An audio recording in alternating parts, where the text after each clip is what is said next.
So I rewatched this film recently, and originally I gave it 2.5, I think, out of 4 Guinnesses. Well, my mind has changed. I rewatched Superman and I appreciated it a lot more, and here's why. Um, I think I was a little too tied to Christopher Reeve. And the main problem I had with Superman Returns, that came out in 2006, was that it was so tied to the past, so tied to Christopher Reeve, down to the point of casting someone who looked exactly like him but didn't exuberate the same kind of persona and energy, that the movie didn't work. But this movie actually does something different. It starts with a Superman who is defeated and hurt and must learn how to pick himself up. And he also exemplifies truth, justice, and the American way, just like the comics should. Now, my problem with the movie wasn't its themes, but its performance. I felt that David Cornswit was too aggressive in a lot of his scenes. There's 3 scenes, like in the movie, where he's just screaming full volume. But when I watch it again, I really appreciate what they did. I like the fact that he and Lois have a long relationship to the point where they're just comfortable screaming at each other because you get in a relationship long enough that kind of stuff happens. And I like the fact that they didn't give a backstory, where you get slammed right in the middle of it. I actually liked a lot of the humor. I liked the tone they went with it. I liked a lot of the political parallels that they put in the film. Those are a lot of elements that I liked in the movie originally, and the things that I didn't like was that I felt like Cornswit was too much like Super Bro instead of Superman. Now, when I see the film, I feel like he is very likable and he is a good Superman. I still take issue with his aggressive line delivery, which honestly is more of a fault of James Gunn than it is of David Cornswit, or however you say it. Rachel Brosnahan, she's like my second favorite, if not almost my favorite Lois Lane. She is smart and she is also very steadfast, but she's also very sweet. All those qualities that Margot Kidder had.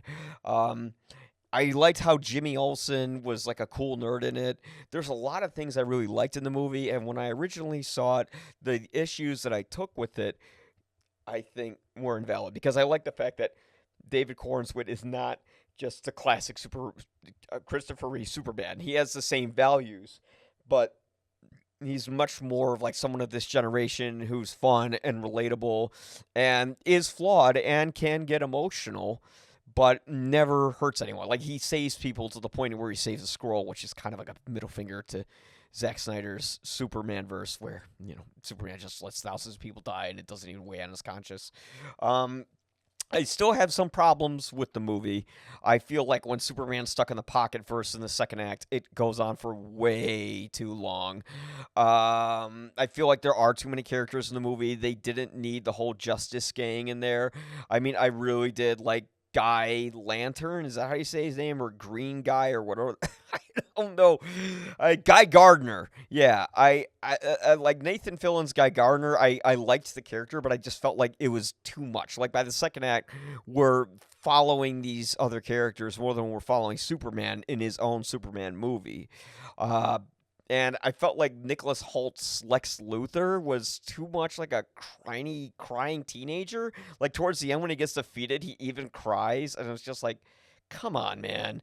Like I get what his angle was, what they were going at with his angle, but too much, too whiny, not smart and smug enough and evil enough like Luthor really is.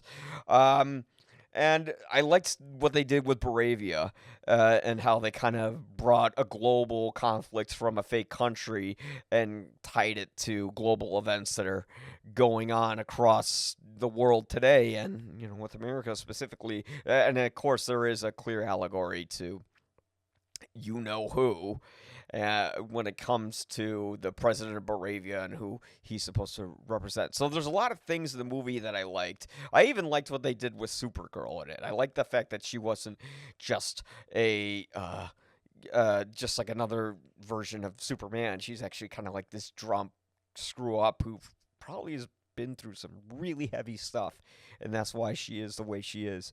But yeah, a little overstuffed, a little too hard on some of the line delivery from Cornswood, but it actually got the tone down. It actually did something different without doing the same exact thing again. It didn't negate the character or anything. Like, there is a plot twist in the movie, but I bet James Gunn knows he's gonna retcon it. I bet Luther did some shit with that footage. Anyways, I went from a 2.5 to a 3. I'm now giving Superman a 3 out of 3. And thank you, Warner Brothers, for this disc. It says on here there's over 90 minutes of bonus features. And I want to see if that's the case, because we need bonus features back on physical media. All right, anyways, I got a whole rant about that, but thanks for listening. Bye-bye.